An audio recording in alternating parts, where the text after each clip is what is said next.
부활하신 예수님의 꿈이라는 제목으로 함께 말씀을 바꿨습니다.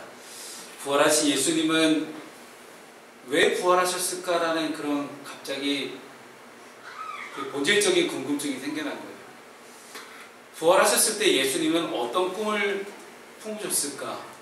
우리는 각자 꿈을 품고 삽니다. 당장에 우리 예배를 마친 후에 오후에 내가 뭐 할까에 대한 생각들을 다 가지고 살죠. 예수님은 과연 부활하신 이후에 어떤 생각을 가지고 부활하셨을까에 대한 생각이 갑자기 들기 시작하는 거예요. 정말로 부활하셔서 제자들에게 무엇을 바라셨을까? 부활하신 후에 제자들에게 짠하고 나타나셔가지고 봤지? 내가 원래 부활한다고 했지? 라고 얘기하고 싶으셨을까? 참 궁금했었어요. 그래서 과연 부활하신 예수님의 꿈에 대해서 묵상을 하다가 설교 제목을 좀 바꿔봤습니다. 오늘은 부활절입니다. 예수 그리스도의 죽음을 이기신 이 부활의 사건이 지금 나의 사건, 우리의 사건으로 다가오기 위해서는 오직 단 한 가지 하나님의 은총만이 필요합니다. 그 어떤 것도 필요하지 않습니다. 하나님께서는 죄인된 우리의 마음을 헤아려 주시고 인간의 몸으로 낮아지셔서 우리에게 직접 찾아와 주시는 그 은총은 이 세상의 그 무엇과도 비교할 수 없는 엄청난 은혜이자 은총임을 우리는 거부할 수가 없습니다. 하나님께서 죄와 사망으로 신음하고 있는, 고통하고 있는 아픈 마음을 아시고 가까이 찾아오셔서 우리에게 공감하시고자 예수로 우리에게 찾아오셨습니다. 그렇게 오신 예수께서 그리스도가 되셔서 우리를 위해 십자가에 죽으시고 다시 사셨습니다. 다시 사신 예수 그리스도의 놀라운 권세와 능력이 지금 이 땅을, 이 세상을 살아가는 우리에게 또한 죄성으로 인해서 인간의 본성이 그 죄성으로 인해서 힘들어하는 우리에게 큰 위로와 평안으로 다가옵니다. 예수께서 모든 죄와 죽음의 권세를 이기셨으니 지금 예수를 그리스도로 고백하고 믿는 우리 또한 이 땅을 살아가면서 죄와 죽음의 권세를 이길 수 있게 합니다.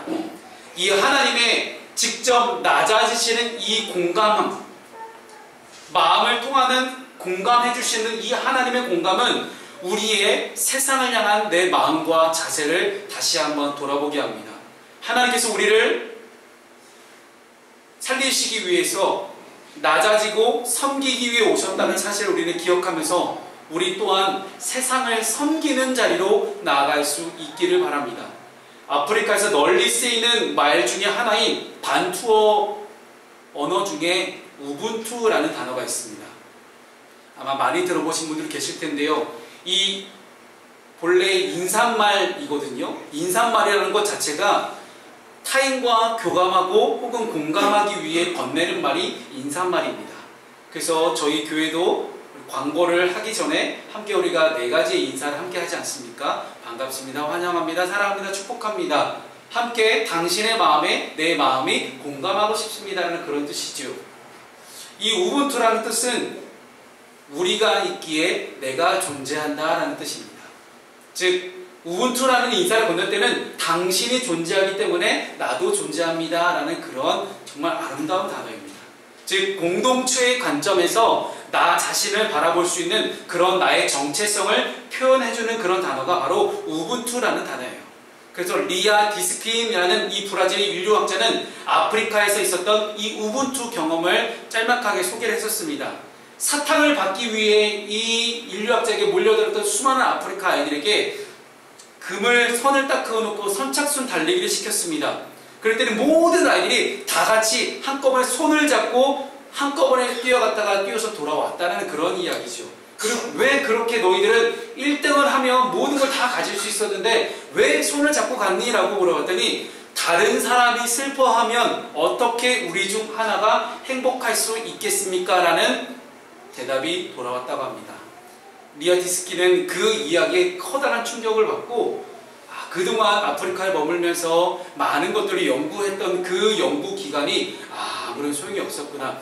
이 우분투 하나에 모든 이들의 문화와 풍습과 모든 생활상이 다 담겨져 있구나라는 것을 깨달았다는 것입니다. 예수님의 낮아짐과 공감 그리고 우분투 정신으로 들여다보는 오늘의 본문의 상황을 보면 참으로 안타까운 마음이 듭니다. 우분투처럼 공동체가 아무런 분란 없이 화목하게 잘 지내면 좋겠지만 현재 갈등의 주인공인 이 요셉과 다른 형제들, 원래는 형 에서와 계속해서 갈등 관계를 맺던 야곱에서 이제는 또 다른 형제들과 갈등 관계를 맺고 있는 요셉으로 주인공이 넘어가는 이 창세기 37장을 함께 읽으면서 우리는 오늘 본문을 통해 예수님께서 꿈꾸셨던 하나님의 나라의 진짜 모습들을 함께 살펴보도록 하겠습니다. 첫 번째 제가 여러분과 함께 나누고 싶은 덕목은요, 정직과 용기입니다. 오늘 본문의 2절 말씀을 함께 읽어볼까요? 시작. 야곱의 족보는 이러하니라. 요셉이 17세의 소년으로서 그 위에 그의 형제들과 함께 양을 칠 때에 그의 아버지 아내를 비라와 실바의 아들들과 더불어 함께 있었더니 그가 그들의 잘못을 아버지에게 말하더라. 아멘. 어머니 라헬이 죽었습니다. 야곱은 요셉이 빌하와 실바의 아들들과 함께 지내도록 배려를 해줬습니다. 이 아들들은 유목민의 아들들답게 요셉과 형들은 양을 치는 목동으로 살아갔습니다. 그런데 한적한 들판에서 양을 칠 때 형제들이 종종 나쁜 짓을 했어요. 그럴 때마다 요셉은 형들의 잘못을 아버지에게 철저하게 하나도 빠짐없이 다 보고합니다. 남의 허물이나 어떤 비밀을 일러 바치는 것을 가리켜서 고자질을 한다라고 보통 이야기를 하잖아요. 고자질은 흔히 좋지 않은 행동으로 여겨지지만 이 소년 요셉의 고자질은 어쩌면 옳고 그름을 확실히 구별하는 그의 강직한 성품 때문이 아닐까 생각을 해봅니다.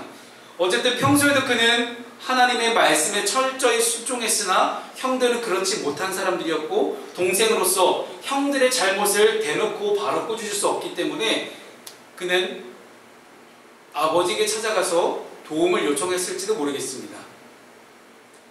요셉의 어머니이자 야곱이 가장 사랑했던 부인이었던 라헬이 요셉의 동생인 베냐민을 낳다가 난산으로 일찍 죽었습니다. 요셉에게 다른 형제들이 있었지만 베냐민을 제외하고는 모두 다 배다른 형제들입니다. 그리고 모두 요셉보다는 나이가 많았습니다. 그 형제들 속에서 요셉은 아버지 야곱과는 다르게 순수하게 자라왔다는 것을 우리가 알 수가 있습니다. 야곱은 어떻게든 잔꾀를 부리고 남을 속이는 인물이었어요. 그러나 요셉은 순수하고 정직한 사람이었습니다. 형들의 잘못을 일러 바치는 것도 어떤 악의가 있어서 형들을 망하게 하려고 그렇게 했다기보다는 그저 있는 그대로 아버지께 그냥 보고했을 뿐입니다.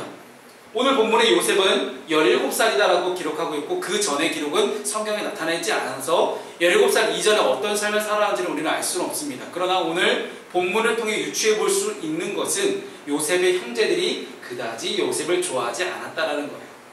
아까도 말씀을 드렸지만 요셉은 그저 순수했기 때문에, 순수 청년이었기 때문에 자신이 아버지에게 형들의 잘못을 일러 바치는 것이 자신에게 어떤 악영향으로 다시 돌아올지 그는 계산 따위는 하지 않습니다. 분명히 야곱이라면 그런 계산을 했을 거예요. 그러나 요셉은 그런 계산을 하지 않는 정말로 순수하게 이야기만 했던 청년이라고 생각이 듭니다.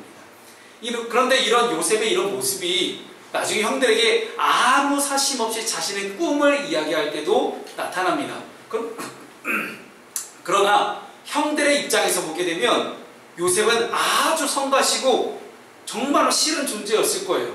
그들이 어떤 존재입니까? 그리고 야곱의 그 요셉의 형제들의 모습을 여러분 지난주간 함께 말씀 묵상을 하면서 아셨잖아요. 세겜성의 모든 남자들을 한날 한시에 싹 다 죽여버리는 그런 화가 나면 물불을 가리지 않는 그런 형제들이었어요. 그럼에도 불구하고 요셉은 그 형들의 잘못을 아무 가감 없이 그냥 아버지께 그대로 말을 합니다.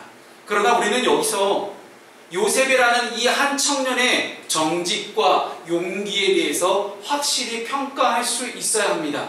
요셉은 형들이 잘못을 하는 그 순간에도 그 일에 동참하지 않았다는 거예요. 형들이 어떤 잘못을 저지르는지 뻔히 보고 있으면서도 그것에 대해서 요셉은 함께 가담하지 않는 그런 순수한 정직함을 지킬 수 있는 그런 사람이었다는 사실입니다. 우리는 사회생활을 하면서 종종 사람들과의 어떤 관계 때문에 하나님의 백성으로서 할 수 없는 일, 하지 말아야 할 일들에 대해 동참하는 경우들이 종종 있습니다. 하지만 요셉은 그러한 환경 속에서도 자신의 신앙적인 지조를 지켰던 믿음과 정직의 사람임을 우리는 오늘 본문을 통해 알 수가 있습니다. 물론 요셉도 형들의 무서움을 몰랐을까요? 형들이 세겜성의 모든 남자를 죽일 때 요셉도 분명히 태어나 있었어요. 요셉도 형들의 무서움을 알고는 있었지만 그것이 잘못된 일이었다면 그것이 잘못되었다고 바르게 이야기할 줄 아는 그런 용기 있는 사람이었다는 것이죠. 하나님께서는 이런 요셉의 정직함과 용기를 보시고 이후 이스라엘 나라의 전체적인 모든 운명을 짊어지게 하셨는지도 모르겠습니다. 이런 정직과 용기는 이후 애굽에서 요셉이 겪게 되는 다양한 유혹으로부터 요셉을 지켜주는 가장 커다란 무기가 됩니다. 사랑하는 여러분, 우리가 하나님의 나라를 세워감에 있어서 이 정직과 용기는 꼭 반드시 필요한 덕목입니다. 이 시대에 하나님께서는 요셉과 같이 용기 있고 정직한 자들을 찾고 계십니다.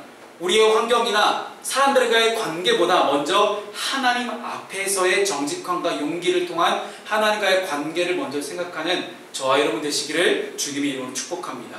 두 번째 덕목은요, 공정과 평화입니다. 형들이 요셉을 좋아하지 않았던 또 하나의 이유는 요셉이 아니라 어찌 보면 그들의 아버지인 야곱 때문에 벌어진 일이었습니다. 오늘 본문의 3절 말씀을 함께 우리 읽습니다. 시작. 요셉은 노년에 얻은 아들이므로 이스라엘이 여러 아들들보다 그를 더 사랑함으로 그를 위하여 채색옷을 지었더니. 아멘. 야곱이 요셉을 더 사랑해서 채색옷을 지어 입혔다라고 성경은 기록하는데 이게 문제예요. 야곱은 라헬을 가장 사랑했기 때문에 특별히 라헬의 아들이었던 요셉을 더 편애했습니다. 우리는 이미 이런 모습을 야곱이 에서를 만나기 전에 두려움 속에서 아내와 자식들을 쭉 순서대로 배치를 하는데 위험한 상황이 닥칠 것을 대비해서 라헬과 요셉을 제일 뒤쪽에 배치했던 그 모습을 보게 된다면 야곱이 얼마나 라헬과 요셉을 편애했는지 우리는 명확하게 알 수밖에 없습니다. 이런 야곱의 편애는 형들이 요셉을 미워하는 또 하나의 이유가 되었다는 것입니다. 야곱은 이미 자신의 어머니 리브가가 형 에서보다 자기를 더 사랑해서 여러 가지 어려움을 겪었고 삼촌 라반에게 도망갔다가 간신히 가나안 땅 다시 돌아왔어요. 본인의 인생도 그러한 어려움을 겪는 그런 인생을 살아왔는데 지금 야곱은 요셉에게 똑같은 실수를 되풀이하고 있는 그런 인간적인 모습을 보여줍니다. 심지어 야곱은 채색옷을 지어서 요셉에게만 입혔다고 하는데 보통 우리가 어린이부에서 어린이들에게 채색옷을 가르칠 때는 이게 막 빨간색, 파란색, 노란색 막 되게 화려한 옷을 입혔지 않았을까 이렇게 생각합니다. 근데 여러분 그 당시에 이런 이제 간신 청동기에서 철기로 넘어가는 철기 시대에 옷감을 염색하는 그런 산업이 발달하지 않았거든요. 다양한 색깔로 옷감을 염색하는 그런 산업이 발달하지 않은 시대에 채색옷이 가능했을까? 불가능해요. 그럼 여기서 채색옷은 뭐냐면 당시 이제 지금도 이제 유대인들 가운데 가끔마다 입으시는 분들이 계시는데 여러분 예수님의 옛날 영화나 혹은 그림들을 살펴보게 되면 예수님 유대인들은 늘 항상 길게 원피스처럼 쫙 치렁치렁한 옷을 입고 다니세요. 근데 유대인들에게 옷은 두 종류입니다. 안에 있는 속옷이 있고 겉에 있는 겉옷이 있어요. 근데 이 속옷이라고 해서 무조건 우리처럼 안에 있는 언더웨어 그 속옷 팬티 이런 거를 이야기하는 게 속옷이 아니고요. 그들은 안에 이제 소매는 짧지만 길이는 굉장히 긴 평상복 같이 그런 옷을 하나 입어요. 그래서 소매는 약간 우리의 7구 정도 될까요? 그렇게 짧은 소매 하나를 입고 이제 길이는 굉장히 긴 옷을 입는데 그 옷이 발목까지 내려올 정도로 긴 옷입니다. 그런데 이 옷은 밖에서 흔히 내가 여러 가지 일상의 일을 할 때 가장 많이 입고 가장 편한 복장이기 때문에 일반 사람은 다 그런 속옷을 이제 입습니다. 그런데 소매가 짧은 이 속옷과는 별개로 특별한 계층의 사람들이나 최상류층이었던 왕족들은 소매가 짧은 옷이 아니라 긴 소매의 옷을 입었어요. 그 긴 소매의 옷을 뜻하는 단어가 오늘 나오는 채색옷이라는 뜻이에요. 그래서 이것을 우리가 히브리어로 원래 되었던 이 창세기를 로마 시대 때 70인역을 번역하면서 헬라어로 다 번역을 했어요. 즉 히브리어를 헬라어로 번역된 성경을 우리는 라틴어로 번역된 거를 또 한번 거치고 중간에 이제 영어로 번역된 걸 한번 거치고 영어로 번역된 걸 또 한국말로 거친 거를 지금 우리가 보고 있는 거예요. 그래서 성경의 번역 역사를 보게 되면 굉장히 복잡합니다. 그 중간중간 굉장히 복잡한 일들이 많지만 중요한 거는 우리는 이미 많이 번역된 거를 보고 있다는 거예요. 그렇게 봤을 때 채색옷이라고 번역하는 것이 조금 약간 말이 안 맞습니다만 분명한 거는 다른 형제들은 입지 않는 가장 귀중한 사람들이 입는 긴 소매의 옷을 요셉만 입었다라는 거예요. 이게 포인트죠. 그래서 형제들에게 또 미움을 받습니다. 더군다나 다른 형제들 다 제외하고 오직 요셉 한 명에게만 주었으니 질투가 날만도 합니다. 오죽하면 4절에서 요셉에게 편안하게 말할 수 없었다라고 성경이 기록을 할까요? 편하게 말할 수 없었다. 편안하다라는 뜻은요, 여러분 잘 아신다는 대로 샬롬이에요. 샬롬. 샬롬이라는 단어가 편안하다는 건데 보통 유대인들이 인사를 할 때 그들은 샬롬 합니다. 왜? 당신에게 평화가 있기를 바랍니다. 당신에게 하나님의 평화가 있기를 바랍니다. 라는 뜻으로 샬롬이라는 인사를 건네요. 그런데 형들이 요셉에게 평화를 말하지 않았다는 의미, 즉 이 의미는요, 다정한 말 혹은 평안의 인사조차 건네지 않았다는 것을 알 수 있습니다. 여러분 어찌 보면 억울합니다. 편애를 하는 것은 아버지 야곱이에요. 요셉은 그냥 아버지가 해주는 대로 사랑을 받은 일밖에 없어요.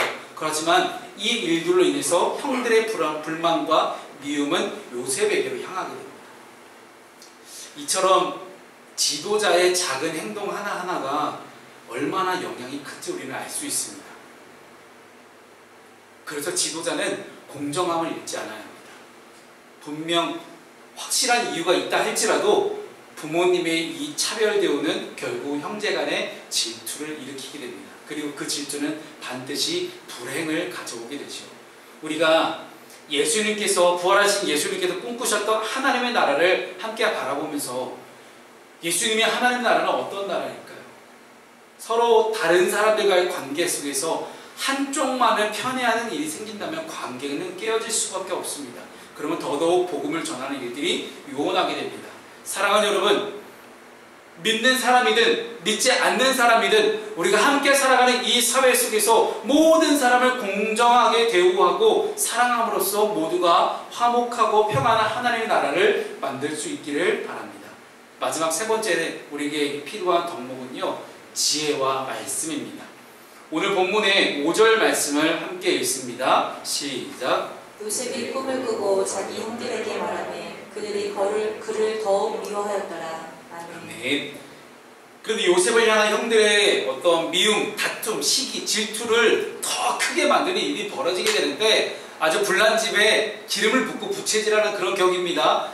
요셉은 17살의 나이에 자신이 꾼 꿈의 내용을 신이 나서 형들에게 막 얘기합니다. 저 형들이 나를 얼마나 미워하는지도 모르고 그냥 신나서 그냥 너무 순수하게 자기 꿈을 얘기하는 거예요.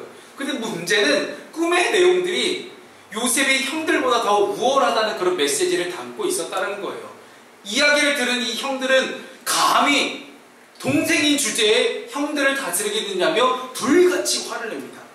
여러분 구약시대에 사람들은 하나님께서 꿈과 환상을 통해서 하나님의 뜻을 전달한다고 생각했습니다. 당연히 요셉도 이 꿈이 하나님의 뜻이라 생각해서 해석은 안 되지만 무슨 뜻인지는 모르겠지만 그냥 순수하게 전달한 거예요. 정말 순수하죠. 그러나 형들은 버르장머리없는 이 동생의 교만으로 생각합니다. 요셉은 그저 자신의 꿈 이야기를 했을 뿐인데 형들은 물론이고 아버지도 화를 냅니다. 이 요셉의 꿈 이야기는 왜 위험했냐면 고대 사회에는 장자 우선이에요. 큰아들, 무조건 첫째 아들 우선으로 모든 것이 이루어집니다. 그런데 장자 중심으로 세워져 있던 집안의 질서를 어지럽히고 위협하는 일이었기 때문에 아버지 야곱도 단단히 화가 납니다. 물론 야곱은 요셉을 나무라면서도 11절을 봤더니요 그 말을 마음에 간직해 두었더라 라고 성경은 이야기합니다. 야곱은 요셉이 꾼 꿈이 하나님께서 앞으로 되어질 일들에 대해서 보여주신 거라고 생각했던 것입니다. 왜 그랬을까요? 야곱도 꿈꾸는 사람이었잖아요. 야곱이 형 에서 유업을 피해서 라반 삼촌 라반의 집으로 가는 그 중간에 베델이라는 곳에 이르렀습니다. 베델에서 돌베개를 베고 잠을 잘 때 꿈에서 하나님께서 사닥다리를 내려주시고 그 사닥다리를 통하여서 땅에서부터 하늘까지 천사들이 오르락내리락 하는 것을 그는 보았습니다. 하나님을 깊이 있게 만났던 것이죠. 꿈을 통해서. 똑같습니다. 야곱이 꿈을 통해 하나님을 경험했다면 요셉도 꿈을 통해 하나님을 경험했을 것이다. 야곱은 알고 있었다는 거예요. 누구보다 하나님을 사랑하고 말씀에 순종했던 이 말씀의 순종함으로 하나님의 계시를 잘 받았던 이 요셉이었지만 그에게 부족한 것이 하나가 있었으니 주변과 혹은 상황을 살필 수 있는 지혜가 부족했습니다. 조금만 지혜롭게 여겼다면 하나님께서 이런 마음을 왜 주셨을까? 기도하면서 조금 시간을 두고 형들에게 얘기했으면 더 좋았을 뻔했을까 생각이 들어요. 그런데 그냥 다짜고짜 지난번에 꿈 꾸자마자 바로 다음날 가서 형님들 제가 어떤 꿈을 꾸는지 아십니까? 하면서 신나게 얘기를 한 거예요. 전달받은 하나님의 뜻을 단도직입적으로 전달한 대신에 절제할 줄도 아는 것이 인생의 지혜입니다. 지혜의 왕이신 하나님께서는 항상 말씀하시는 뿐만 아니라 더 많은 경우에 침묵도 하시는 그런 하나님이라는 사실을 우리가 기억할 수 있기를 바랍니다. 요셉의 꿈에 대해서 야곱도 듣고 요셉의 형제들도 다 들었는데 그 반응을 봤더니 하나님의 말씀을 들을 때 분명히 꿈을 통해서 하나님의 꿈과 계시를 여러 가지 하나님의 비전을 알려주신다는 것을 형들도 알고는 있었지만 그 하나님의 뜻이 전달되는 과정 가운데 요셉이 끼어있는 게 너무나 싫었던 거예요. 그래서 우리는 하나님의 말씀을 들을 때 내 마음 상태가 어떤 마음 상태인지를 우리가 돌아볼 수 있길 바랍니다. 내가 누군가에게 대한 시기심 때문에 화가 나 있었다면 말씀을 받아들이기가 참 쉽지 않습니다. 반면에 간절하게 사모하는 마음이 있다면 제 아무리 받아들이기 힘든 어려운 말씀이라 할지라도 어떻게든 마음에 간직하려고 우리는 애를 쓰게 됩니다. 결국 무엇 때문입니까? 마음밭의 차이입니다. 예수님께서 말씀하셨던 돌짝밭, 가시밭 혹은 길가 그런 마음밭이 아니라 정말로 옥토와 같은 그런 마음밭이 있다면 우리는 말씀을 듣고 받아들였을 때 말씀이 씨앗을 심고 열매가 맺어지는 그런 놀랍고 풍성한 삶을 살 수 있습니다. 그러나 우리가 여전히 이 형들처럼 길가, 돌짝밭, 가시밭과 같은 그런 마음을 갖고 있다면 아무리 하나님의 말씀을 들어도 우리는 그 말씀을 깨닫지 못한다는 것입니다. 이렇게 하나님의 나라는 하나님께서 주신 지혜와 말씀으로 세워져 갑니다. 우리의 주변 이웃들이 우리에게 대한 행동과 말 등을 살펴보면서 어떻게 그들에게 지혜롭게 말씀을 전할지, 어떻게 하면 그들에게 지혜롭게 복음을 전할 수 있을지에 대한 고민이 우리에게 있기를 바랍니다. 우리 푸른숲 공동체가 더 이웃들에게 가까이 다가가고 교회에서 이렇게 좋은 공간을 운영한다라는 그런 동네의 마을의 칭찬을 받으면서 이렇게 공간을 운영하고 있는 것처럼 여러분 각자 공동체로 또한 개인적으로도 이웃들에게 어떻게 하면 지혜롭게 복음을 전할 수 있을까에 대한 그 고민이 있는, 기도가 있는, 지혜와 말씀이 살아있는 우리 모든 푸른숲 공동체가 되기를 바랍니다. 하나님의 말씀은 반드시 복음을 전할 때의 능력으로 나타납니다. 부활하신 우리 주님이 지혜를 주실 수 있도록 우리가 함께 기도할 수 있기를 바랍니다. 말씀을 정리합니다. 왜 세계의 절반을 굶주리는가 라는 책이 있습니다. 유엔인권위원회 식량특별조사관인 장 지글러가 기아의 실태와 그 배후의 원인들을 아들들과 나눈 대화 형식으로 엮은 그런 책입니다. 이 책의 23페이지에 이런 글귀가 있습니다. 다른 사람의 아픔을 내 아픔으로 느낄 줄 아는 유일한 생명체인 인간의 의식 변화에 희망이 있다. 또한 169페이지에는요. 인간은 다른 사람의 처한 고통에 함께 아파할 수 있는 유일한 생물이다 라는 글귀가 적혀 있습니다. 예수께서는 인간의 죄와 고통에 대한 공감과 낮아짐으로 부활의 역사를 이루어 가셨습니다. 부활의 역사가 있기 위해서는 낮아짐과 고통과 희생과 사랑이라는 십자가가 있었기 때문에 부활이 가능했습니다. 그렇습니다. 여러분 우리 모두는 고통 가운데 살고 있습니다. 육체의 연약함과 질병으로 인해서 힘들어하시는 분들도 계시고 특별히 최근에는 코로나19로 인해서 고통을 당하신 분들도 계셨습니다. 그럴 때 내가 고통 가운데 있을 때 내가 힘들고 어려울 때 나에게 건네는 그 위로가 얼마나 큰 힘이 되셨습니까? 그렇다면 이제 우리가 이 땅의 모든 아픔과 고통 가운데 있는 우리 이웃들의 손을 잡아줄 차례입니다. 모든 고난받는 이들과 함께하는 푸른숲 공동체가 될 수 있기를 주님의 이름으로 축원합니다.